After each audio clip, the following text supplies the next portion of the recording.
What's happening, everyone? Nicky Hawkins here, West Ham Fan TV, back once again with another video. This is Midweek Musings, the show where I pit you 3 questions. With international break being around, I thought I'd bring this series back for a little bit of something to do. I'll pit you 3 questions, I have my say, and then you guys have your say, the most important part of it. So let's get straight down to it, shall we?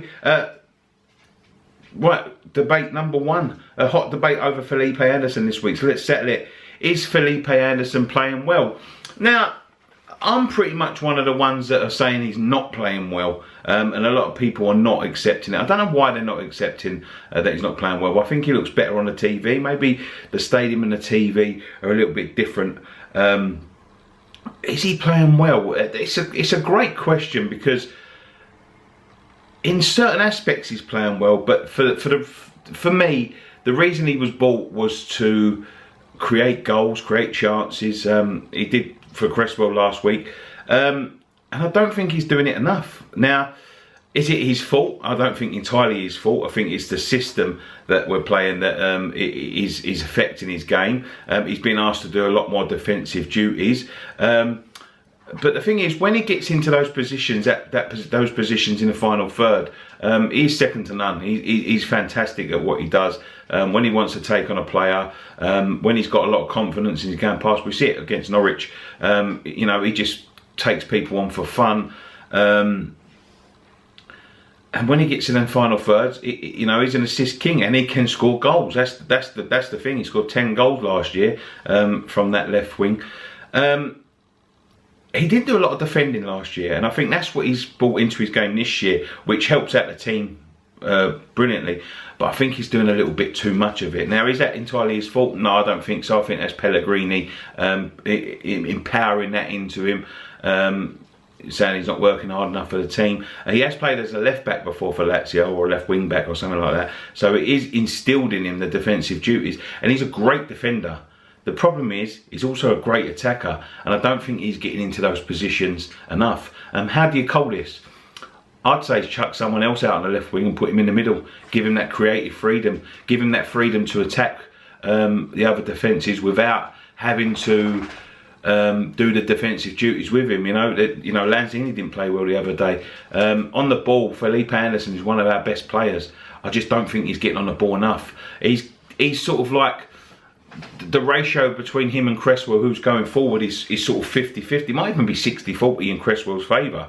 I might be totally wrong, I'm just making them stats up. But it seems to me like Cresswell and him are getting into similar positions. I want Felipe Anderson forward 90% of the time, and I want Cresswell back 10% of the time, because what Felipe Anderson can do with the ball, look, Cresswell's a great player. He's been playing really well of late. And he scored some goals, but I want Felipe in them positions because I think he'll score more goals. Anyway, guys, let's listen.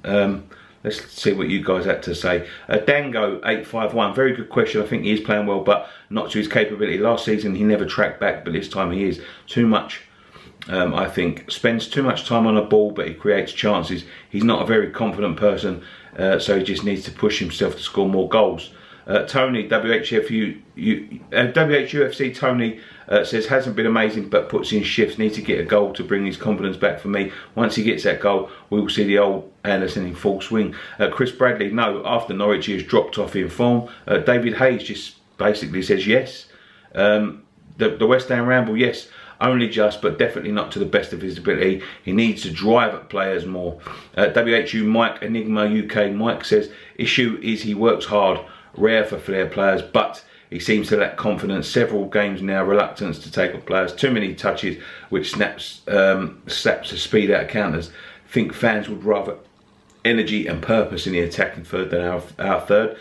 Jamie Gill says he's been playing okay. He does some great things in games, but not enough since Norwich. Only in patches. The problem for him is that he plays well as he did against Norwich. He showed how good he can be, so he will be expected to perform like that all the time. I'm going to take one more comment because there's loads of comments on this.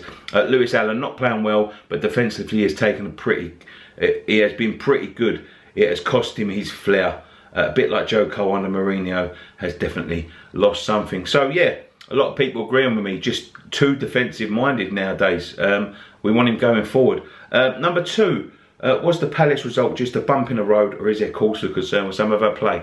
I don't think we're creating enough. And that comes down to Felipe. It sort of ties into the other question. I don't think we're creating enough chances. Haller at times looks very isolated. People ain't getting around him. He's going to suffer for that. And he scored 4 goals in his first 7 games for us in the league. But he's going to suffer. He's going to suffer all season, and it might frustrate him to the point where, you know, he gets proper pissed off and maybe wants to leave the club. They should have kept someone around him. They should, you know, they obviously don't fancy Yeti, but they should have kept someone around him like Hernandez or someone like that, or tried to sign another player. It concerns me a little bit that the amount of it can be sort of. What's the word? Bandaged over. It can be, you know, it can be sort of not thought of a lot when, you know, you're not losing. But when you're losing, it starts to highlight the problems a little bit more. And it's creativity, getting people up and around Haller. I think is key for us, and doing well this season. And I think we've got the capabilities to do well. Let's have a look, see what you guys said. Every time I'm going to go to the phone, I'm going to have to put in the PIN code. Greg Hobbs says, the build-up play to the goal was outstanding, proves we can do it when we want to. The thing is, that worries me is I look at the bench and know I can change the game for me. Pellegrini doesn't have a plan B, slight worry, but international now, so let's have a breather. But Chris Bradley says, I think the loss will do us good. If draws keep ticking over, we might not have worked as hard on some flaws, which at the moment is a lack of creativity in the final third. Mind you, our goal versus Palace was very, very good. Ryan Horn says, hopefully a bump, but let's not resort to the old West Ham way. Mike Bryant says, probably just a bump, but the reaction when we're going to one-on-one was concerning. The whole team just seemed to panic. Overall, though, it's still been a positive start to the season, and we shouldn't turn the team just yet. No, absolutely. Lewis Allen says, hopefully a bump, but although we are trying to play a possession-based system, we don't play a killer pass ever. Sorry, battery run out. Number 3, there's a momentum killer for you. Number 3, just for fun, if the transfer window opened for a day and you could sign one player to improve the team today, realistically, of course, who would that one player be? Now, it's got to be realistic, a team in and around us. You're not going to go and sign up Messi or Aguero or anyone like that. I think if we could sign a player at a club our level or below, it'd probably be Marcus Rashford. No, that's going to wind up a lot of Man United fans. No, I'm only joking. It'd probably be Callum Wilson, I think. If we had the money and we could go and get him and it wasn't like a problem, I think we could attract Callum Wilson for a few years, come live in London and all that sort of stuff, play in a big stadium. And I think he'd feed lovely off of Haller. I think he'd do really well for West Ham. And we could create so many goals for him, the way the way Haller plays, and if they was playing up front together, he create so many goals. That or a defender. I think a defender, any sort of defender, someone like I like the other guy at Bournemouth as well. No, I like the guy at Brighton, that dunk. I like him. Someone to replace Reedy, because it may looks like Reed's days are beyond him.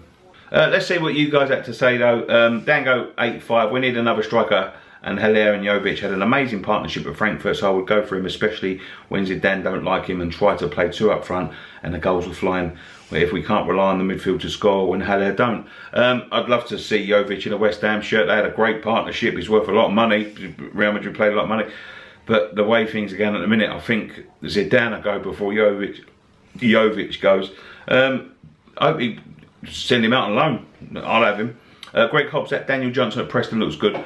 Recalled grading Diangana, question mark, doing well under Bilic. Need another striker, ideally Marigo from Porter. We're going to be doing a video tomorrow looking at loan signings and the guys that are on loan and see how they're doing. So keep your eyes peeled for that. Chris Bradley agrees with me, says Callum Wilson. David Hayes, quite frankly, just says Immobile. Regan David Cornell says N'Golo Kante. I can't see that one happening, mate. Darren 198732 says Gerard Deulofeu missing some pace in the team. That's a great shout. Watford not doing great at the minute. They probably won't want to sell him, but if something happens to him, I will definitely be looking at him. I think he's a fantastic player, Deulofeu. Jamie Gill, tough to decide. We'll probably need a left back long term, even though Cresswell was playing well. Also another midfielder to play alongside Rice. I'd go realistically with either Decore from Watford or Ndidi from Leicester if we could get him. JR says Ryan Fraser. I like Ryan Fraser. I think he's a good player as well. Some good players down at Bournemouth. Lewis Allen says someone with pace, and the biggest thing we lack someone. Says Ryan Fraser. I'm not sure a fan of his, but someone in that mould I think should have got in before Man United with Daniel James, a bargain and their best player so far this year. West Ham Ramble says Ioe Perez. David Bennett says Decore. William Carvalho, going back a few years now. John Hewitt says VAR. Well done, John. Stevie Ray says Callum Wilson or Pookie need a striker, only proven not a prospect. Can't just rely on Haller, too risky. Thank you very much for joining us on this edition of West Ham Fan TV's Midweek Musings. We'll be back tomorrow with looking at, well, I'll be back tomorrow, looking at the loan signings and seeing how they're getting on. I've got some other fans to do a collaboration. I've got James Alcott coming on tomorrow, talking about Jordan Hugill, and I've got a West Brom Fan TV talking about Grady Ndiangana. But yeah, so come along. Join us for that. We'll be have content all the way through the midweek, through the international break, building up to next week when we go to Everton. And guys, so keep on keeping on, I suppose. Click the like button, it really helps us out. Let's try and get 200 likes on this video. 250. Jamie said 2,000. Let's go for 250, a little bit more realistic. That really helps us out if you click the like button. Click to subscribe if you're new around here. And guys, one thing left to say, come on you Irons.